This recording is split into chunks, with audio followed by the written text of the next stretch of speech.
ಹೋರಾಟ ನಿರತ ರೈತರ ಮೇಲೆ ದಬ್ಬಾಳಿಕೆ ಮಾಡಿರುವ ಪೊಲೀಸರಿಗೆ ಧಿಕ್ಕಾರ. ಹೋರಾಟ ಮಾಡುವುದು ನಮ್ಮ ಹಕ್ಕು. ರೈತರ ಮೇಲೆ ಹಲ್ಲೆ ಸಹಿಸೋದಿಲ್ಲ. ರೈತರ ಮೇಲೆ ದಬ್ಬಾಳಿಕೆ ಸಹಿಸೋದಿಲ್ಲ. ರೈತರೊಂದಿಗೆ ನಾವಿದ್ದೇವೆ.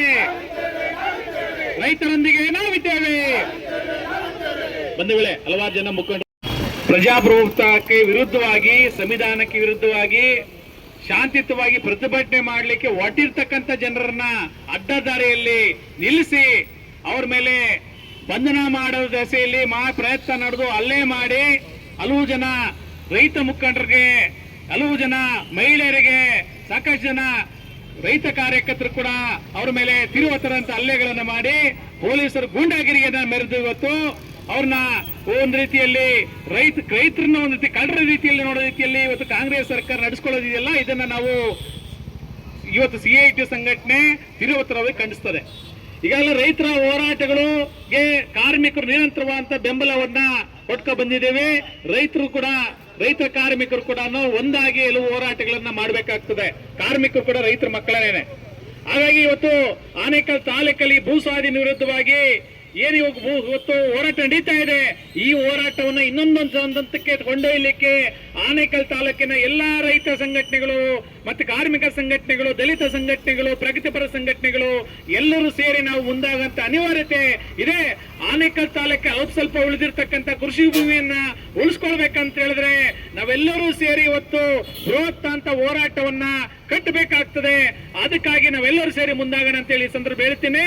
ಈ ಪ್ರತಿಭಟನೆ ಮಾಡ್ತಕ್ಕಂಥ ಹಕ್ಕನ್ನ ಮುರಿಲಿಕ್ಕೆ ಯಾವ ಸರ್ಕಾರಗಳು ಕೂಡ ಮುಂದಾದ್ರೆ ನಾವು ಬಿಡೋದಿಲ್ಲ. ನೀವೇನೇ ಹೇಳಿದ್ರು ನಾವು ಪ್ರತಿಭಟನೆ ಮಾಡ್ತೀವಿ ಅಂತ ಹೇಳಿರ್ಬೇಕಾಗ್ತದೆ. ಯಾಕಂದ್ರೆ ಇವತ್ತು ಬೆಂಗಳೂರಲ್ಲಿ ಪ್ರತಿಭಟನೆಗಳು ಮಾಡ್ಲಿಕ್ಕೆ ಅವಕಾಶನೇ ಇಲ್ಲ. ನಾವು ಹಲವು ಬಾರಿ CPI ಇಂದ, CIT ಇಂದ, JCT ಇಂದ ರೈತ ಸಂಘಟನೆಗಳು ಹೋರಾಟ ಮಾಡ್ತೇವೆ. ಫ್ರೀಡಂ ಪಾರ್ಕ್ ಬಿಟ್ಟು ಬೇರೆ ಕಡೆ ಪ್ರತಿಭಟನೆ ಮಾಡ್ಲಿಕ್ಕೆ ಅವಕಾಶ ಇಲ್ಲ, ಕಮಿಷನರ್ ವ್ಯಾಪ್ತಿಯಲ್ಲಿ ಅಂತ ಹೇಳಿ ಹೇಳ್ತಾರೆ. ಹಲವು ಜನ ನಮ್ಮನ್ನು ಒಳಗೊಂಡಂತೆ ಹಲವು ರೈತ ಹೋರಾಟಗಳ ಮೇಲೆ ಕೇಸ್ಗಳು ಹಾಕಿದ್ದಾರೆ. ಅದಕ್ಕೂ ಕೂಡ ಜಗ್ದೇನೆ ನಾವು ಹೋರಾಟಗಳನ್ನ ಮಾಡ್ಕೊ ಬಂದಿದ್ದೀವಿ. ಹಿಂದೆ ಯಡಿಯೂರಪ್ಪ ಸರ್ಕಾರ ಇದ್ದ ಸಂದರ್ಭದಲ್ಲಿ ಹೈಕೋರ್ಟ್ ಅವರು ಸುಮೋಟೋ ಕೇಸ್ ತಗೊಂಡು ಈ ಬೆಂಗಳೂರಲ್ಲಿ ಟ್ರಾಫಿಕ್ ಸಮಸ್ಯೆಗಳಿಗಾಗಿ ನೀವೇನಾದ್ರು ಕ್ರಮ ತಗೊಳ್ಬೇಕಂತ ಹೇಳಿದಾಗ ಬೆಂಗಳೂರಲ್ಲಿ ಫ್ರೀಡಂ ಪಾರ್ಕ್ ಬಿಟ್ಟು ಉಳಿದ ಕಡೆ ಪ್ರತಿಭಟನೆಗಳಿಗನ ಮಾಡಬಾರ್ದು ಅನ್ನೋ ದಿಸೆಯಲ್ಲಿ, ಮೆರವಣಿಗೆ ಮಾಡಬಾರ್ದು ಅನ್ನೋ ದಿಸೆಯಲ್ಲಿ ಪೊಲೀಸ್ ಕಾಯ್ದೆಗೆ ತಿದ್ದುಪಡಿ ತಂದ್ರು ಯಡಿಯೂರಪ್ಪ ಸರ್ಕಾರ ಇದ್ದಾಗ. ಅನಂತರ ಬೊಮ್ಮಾಯಿ ಸರ್ಕಾರ ಮುಂದರಿಸ್ತು, ಕಾಂಗ್ರೆಸ್ ಸರ್ಕಾರ ವಾಪಸ್ ತಗೊಳ್ಳಿ ಅಂತ ಹೇಳಿದ್ರು. ಅವರು ಕೂಡ ಇದನ್ನು ವಾಪಸ್ ತಗೊಳ್ಳಿಲ್ಲ. ಯಾಕಂತ ಹೇಳಿದ್ರೆ ಇವ್ರು ಯಾರಿಗೂ ಕೂಡ ರೈತರು, ಕಾರ್ಮಿಕರು, ದಲಿತರು, ಸಾಮಾನ್ಯ ಜನರ, ಬಡ ಜನರ ಕಷ್ಟ ಸುಖ ಕೇಳಲಿಕ್ಕೆ ಯಾವ ಸರ್ಕಾರಿ ಇಲಾಖೆಗೆ ಯಾರು ಹೋಗಂಗೆ ಅವಕಾಶ ನೀಡಬಾರದು ಅನ್ನೋದೇ ಉದ್ದೇಶ ಅವ್ರಿಗಿರೋದು. ಹಾಗಾಗಿ ನಮ್ಮ ಹಕ್ಕನ್ನು ಕೇಳಲಿಕ್ಕೆ ನೀವು ತಡಿಲಿಕ್ಕೆ ಆಗಲ್ಲ. ಹಾಗಾಗಿ ನಮ್ಮ ಪ್ರತಿಭಟನೆ ಮಾಡ್ತಕ್ಕಂಥ ಹಕ್ಕು, ಸಂವಿಧಾನಬದ್ಧವಾಗಿರ್ತಕ್ಕಂಥ ಹಕ್ಕು, ಅದು ಮುರಿಲಿಕ್ಕೆ ನಿಮ್ ಕೈಲಿ ಆಗಲ್ಲ. ಹಾಗಾಗಿ ನಾವು ರೈತರ ಹೋರಾಟಗಳನ್ನ ಇನ್ನೊಂದಷ್ಟು ತಿರುವತಲ್ಲಿ ಮಾಡ್ತೀವಿ. ಆನೇಕಲ್ ತಾಲೂಕಿನ ರೈತರ ಹೋರಾಟಕ್ಕೆ ಕಾರ್ಮಿಕರು ನಿಮ್ಮ ಜೊತೆ ಸದಾ ಬೆಂಬಲವಾಗಿ ನಿಲ್ತೀವಿ ಅಂತ ಹೇಳಿ ಹೇಳ್ತಾ ನನ್ನಲ್ಲಿ ಮಾತಾಡ್ಲಿಕ್ಕೆ ಅವಕಾಶ ಕೊಟ್ಟ ನಿಮ್ಮೆಲ್ಲರೂ ಕೂಡ ಒಂದು ನಾನು ಮಾತು ಮುಗ್ತೇನೆ. ಹೋರಾಟಕ್ಕೆ ಜಯವಾಗಲಿ ಹೇಳ್ತೇನೆ. ಅದಕ್ಕಿಂತ ಮುಂಚೆ ಎರಡು ವಿಷಯಗಳನ್ನ ನಿಮ್ಮ ಗಮನಕ್ಕೆ ತರೋದಕ್ಕೆ ಇಚ್ಛಪಡ್ತೇನೆ. ಏನಪ್ಪ ಅಂತಂದ್ರೆ, ಈ ಕಳೆದ ತಿಂಗಳು 23ನೇ ತಾರೀಕುವರೆಗೂ ಏನು ಈ ಕರೆಂಟ್ದು ಖಾಸಗೀಕರಣ ಮಾಡೋದಕ್ಕೆ ಡೆಡ್ ಲೈನ್ ಕೊಟ್ಟಿದ್ರು. ಅದು ರೈತರಿಗೂ ಕೂಡ ಅನ್ಯಾಯ ಆಗುತ್ತೆ. ಅದು ಪಂಪ್ ಸೆಟ್ಗಳಿಗೆ ಬೆಳಗ್ಗೆ ಒಂದು ಬಿಲ್ ಹಾಕ್ತಾರೆ, ಮಧ್ಯಾಹ್ನ ಒಂದು ಬಿಲ್ ಹಾಕ್ತಾರೆ, ಸಂಜೆ ಒಂದು ಬಿಲ್ ಹಾಕ್ತಾರೆ. ಮನೆಗಳಿಗೂ ಕೂಡ ಹಂಗೆ ಆಗ್ತಾರೆ. ನೀವು ಮನೆಗಳಿಗೆ ಏನಾದರೂ ಖಾಸಗೀಕರಣ ಕರೆಂಟ್ ಏನಾದರೂ ಈಗ ಏನು KEB, ಮೆಸ್ಕಾಂ ಅಂತ ಏನಿದೆ ಅದನ್ನ ನೀವು ಖಾಸಗೀಕರಣ ಕೊಟ್ರೆ ಇಲ್ಲಿರೋ ರೈತರು ಕೂಡ ಬಿಟ್ಟು ಮನೆಗೆ ಹೋಗ್ಬೇಕಾಯ್ತು. ಈಗಾಗಲೇ ಕಾಡಂಚಿನಲ್ಲಿರುವಂಥ ಏನು ಪ್ರಾಣಿ ಪಕ್ಷಿಗಳೆಲ್ಲ ನಮ್ಮ ನಾಡಿಗೆ ಬರ್ತಾ ಇದ್ದೇವೆ. ಅದನ್ನ ನಾವೆಲ್ಲರೂ ಕೂಡ ನಾವು ಯಾಕೆ ಜನ ಸುಮ್ಮನೆ ಇರೋದೇ ಇದಕ್ಕೆ ಕಾರಣ.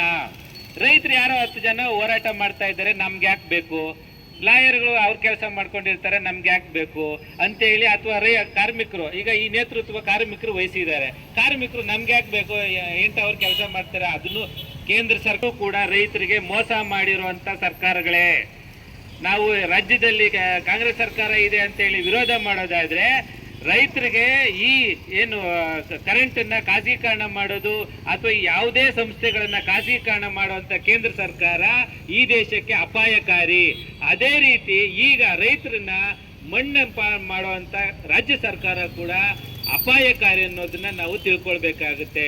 ಹಂಗಾಗಿ ಈ ಹೋರಾಟಕ್ಕೆ ನೀವೆಲ್ಲರೂ ಕೂಡ ಬಂದಿದ್ದೀರಾ. ಇದರ ನೇತೃತ್ವವನ್ನು CPM, CPI ಎಲ್ಲರೂ ಕೂಡ ವಹಿಸಿದ್ದಾರೆ. ವಕೀಲರ ಸಂಘದ ಅಧ್ಯಕ್ಷರಿದ್ದಾರೆ, ಮತ್ತು ರೈತ ಸಂಘದ ಎಲ್ಲ ಹೋರಾಟಗಾರರಿದ್ದಾರೆ, ಮತ್ತು ಗೋಪಾಲಕಾರ ಸಂಘದ ಪದಾಧಿಕಾರಿಗಳಿದ್ದಾರೆ, ಮತ್ತು ಏನು ಮುತ್ತನೂರು ಮತ್ತು ಸರ್ಜಾಪುರ ಹನ್ನಹಳ್ಳಿ ಗ್ರಾಮದಲ್ಲಿ ಹೋರಾಟಗಳು ಕಳೆದ ಒಂದು ಕಾಲ ವರ್ಷದಿಂದ ಕೂಡ ಹೋರಾಟ ನೇತೃತ್ವವನ್ನು ವಹಿಸಿರುವಂಥ ಎಲ್ಲ ರೈತರು ಇದ್ದಾರೆ, ಮತ್ತು ಚಿನ್ನಪ್ಪಣ್ಣವರು ಇದ್ದಾರೆ. ನಾನು ಎಲ್ರಿಗೂ ಕೂಡ ನಾನು ಭಾಳ ಮುಖ್ಯವಾಗಿ ಮಾಧ್ಯಮದವರು ಇದನ್ನು ಭಾಳ ಸ್ಪಷ್ಟವಾಗಿ ಪೊಲೀಸ್ ಇಲಾಖೆಗೆ, ಸರ್ಕಾರಕ್ಕೆ ಗಮನಕ್ಕೆ ಹೋಗಬೇಕು, ತಾವು ವರದಿನ ಮಾಡಬೇಕಂತೇಳಿ ಹೇಳ್ತಾ ಈ ಕಾರ್ಯಕ್ರಮಕ್ಕೆ ನೀವೆಲ್ಲರೂ ಬಂದು ಈ ಪ್ರತಿಭಟನೆಯಲ್ಲಿ ನಿಮ್ಮ ಹೆಜ್ಜೆಯನ್ನು ಇಟ್ಟಿರೋದಕ್ಕೆ ನಾನು ಜೈ ಭೀಮ್ ಹೇಳಿ ನಿಮ್ಮೆಲ್ಲರಿಗೂ ಕೂಡ ಧನ್ಯವಾದಗಳನ್ನ ಹೇಳ್ತೇನೆ. ಜೈ ಭೀಮ್ ಹೇಳಿ. ಅಂದೇನಹಳ್ಳಿ ಗ್ರಾಮದ ಒಬ್ಬ ರೈತ ನಿನ್ನೆ ನಾವು ಕೂಡ ಈ ಪ್ರತಿಭಟನೆಯಲ್ಲಿ ಭಾಗವಹಿಸಿದ್ವಿ. ಯಾಕಂದರೆ ನಮ್ಮದು ಕೂಡ ಲ್ಯಾಂಡ್ ಅಕ್ವಿಸಿಷನ್ ಆಗಿದೆ. ಸುಮಾರು 2.5 ವರ್ಷದಿಂದ ನಾವು ಹೋರಾಡ್ತಾ ಇದ್ದೀವಿ, ಕಂಟಿನ್ಯೂಸ್ ಆಗಿ ಹೋರಾಡ್ತಾ ಇದ್ದೀವಿ. ಆದರೂ ಕೂಡ ನಮಗೇನು ಫಲ ಆಗಿಲ್ಲ. ಮತ್ತು ಇನ್ನೊಂದೇನೆಂದರೆ ಫೈನಲ್ ನೋಟಿಫಿಕೇಶನ್ ಆಗಿತ್ತು, ಮತ್ತು ಕೋರ್ಟ್ಗೆ ಹೋಗಿ ನಾವು ಇವಾಗ ಫೈನಲ್ ನೋಟಿಫಿಕೇಶನ್ ಕ್ವಾಶ್ ಆಗಿದೆ. ಅದೇ ರೀತಿ ಇವಾಗ ನಮ್ಮ ಮುತ್ತಾಂದೂರು ಭಾಗದಲ್ಲಿ ಈಗ ಎಲ್ಲರದು ಕೂಡ ಲ್ಯಾಂಡ್ ಅಕ್ವಿಸಿಷನ್ ಆಗಿದೆ. ಈಗ ನಾವು ಅವ್ರಿಗೆ ಬೆಂಬಲವನ್ನು ಸೂಚಿಸಿದಲ್ಲಿ ಇವಾಗ ನಿನ್ನೆ ಬಂದು ಅವ್ರು ಏನು ಮಾಡ್ತಾ ಇದ್ರು, ಅಬ್ಜೆಕ್ಷನ್ ಆಗಬೇಕು ಅಂತೇಳಿ ಹೋಗ್ತಾ ಇದ್ರು.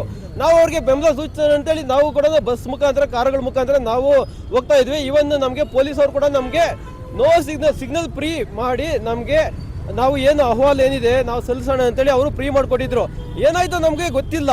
ಏನಾಗಿದೆ ಅಂದರೆ ಚೆಕ್ ಪೋಸ್ಟ್ಗೆ ಹೋದಾಗ ಅವರು ಅಡ್ಡ ಆಗಿಬಿಟ್ಟು ರೈತರಿಗೆಲ್ಲ ನಮಗೆಲ್ಲ ತೊಂದರೆ ಮಾಡೋಕ್ಕೆ ಸ್ಟಾರ್ಟ್ ಮಾಡಿದ್ರು. ಆವಾಗ ನಮ್ಮ ರೈತ ಮಹಿಳೆಯರಿದ್ದಾರಲ್ಲ ಅವರು ಕೆಳಗೆ ಇಳಿದು ರೋಡಲ್ಲಿ ಕೂತ್ಕೊಂಡ್ರು. ಯಾಕಂದರೆ ನಾವಿವಾಗ ನಮ್ಮ ಏನು ಸ್ವತಂತ್ರ, ಅದು ನಮಗೆ ಇವಾಗ ತೊಂದರೆ ಆಗಿದೆ ಅಂದರೆ ಸಂಬಂಧಪಟ್ಟ ಅಧಿಕಾರಿಗಳಿಗೆ ನಾವು ಹೋಗಿ ಅಹವಾಲನ್ನು ಕೊಡೋದು ನಮ್ಮ ಜವಾಬ್ದಾರಿ. ಅದು ಯಾಕಂದರೆ ಇದು ನಮ್ಮ ಭೂಮಿ, ರೈತರ ಭೂಮಿ, ಅದಕ್ಕೋಸ್ಕರ ನಮ್ಮ ಉಳಿಸ್ಕೋಬೇಕಲ್ವಾ, ಅದಕ್ಕೆ ನಾವು ಅಹವಾಲು ಕೊಡೋಕೆ ಹೋಗ್ತಾ ಇದ್ವಿ. ಆದರೆ ಅದಕ್ಕೆ ಅಡ್ಡಗಟ್ಟಿದ್ರು. ಇದು ಅಕ್ರಮ. ಆ್ಯಕ್ಚುಲಿ ಇದು ಪ್ರಜಾಪ್ರಭುತ್ವ ಅಲ್ಲ. ಯಾಕಂದರೆ ನಮಗೆ ಸ್ವತಂತ್ರ ಇದೆ ಅಹವಾಲನ್ನು ಕೊಡೋದು. ಆಗ ಏನಾಯಿತು, ನಮ್ಮ ಮಹಿಳೆಯರೆಲ್ಲ ಬಂದು ಸೈಡಲ್ಲಿ ಕುತ್ಕೊಂಡು ರೋಡಲ್ಲಿ ಕುತ್ಕೊಂಡಾಗ ಅವ್ರು ಏನು ಮಾಡಿದ್ರು, ಎಲ್ಲನೂ ಮಹಿಳೆಯರು, ಪಾಪ ಮಹಿಳೆಯರು ಮಕ್ಕಳು ಅನ್ನೋದು ಏನೂ ನೋಡಲೇ ಇಲ್ಲ, ಎಲ್ಲ ಎಳ್ದು ಸೈಡ್ಗೆ ಆಗ್ತಾ ಇದ್ದಾರೆ. ಈ ಥರ ತುಂಬ ಘಟನೆಗಳಾಯಿತು. ಎಲ್ಲ ಹೊಡೆದಿದ್ದಾರೆ, ಮತ್ತೆ ಒದ್ದಿದ್ದಾರೆ, ಈ ಥರ ಎಲ್ಲ ಮಾಡಿದ್ದಾರೆ. ಇದೆಲ್ಲ ಕೂಡ ತುಂಬ ದೌರ್ಜನ್ಯ ಅಲ್ವಾ. ಏಕೆಂದರೆ ಇವತ್ತು ನಾವು ಯಾವುದು ಪ್ರಜಾಪ್ರಭುತ್ವ ದೇಶದಲ್ಲಿ ಬದುಕ್ತಾ ಇದ್ದೀವಿ. ಇದೇ ನಮ್ದೇನು ಗೂಂಡಾ ರಾಜ್ಯನಾ? ಗೂಂಡಾ ಪೊಲೀಸ್ ಅವರೆಲ್ಲ ಗೂಂಡಾಗಳಾಗ್ಬಿಟ್ರೆ ಪ್ರಜೆಗಳಿಗೆ ರಕ್ಷಣೆ ಯಾರು ಕೊಡ್ತಾರೆ?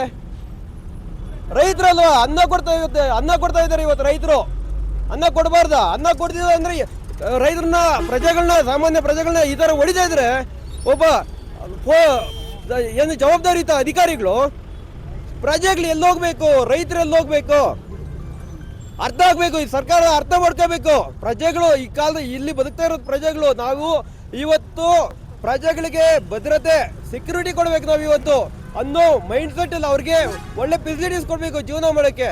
ಅದನ್ನ ಬಿಟ್ಟು ಇವರು ಗುಂಡಾ ಥರ ವರ್ತನೆ ಮಾಡಿದ್ರೆ ಪ್ರಜೆಗಳೆಲ್ಲೋ ಬದುಕೋದು, ರೈತರು ಹೆಂಗೆ ಬದುಕೋದು?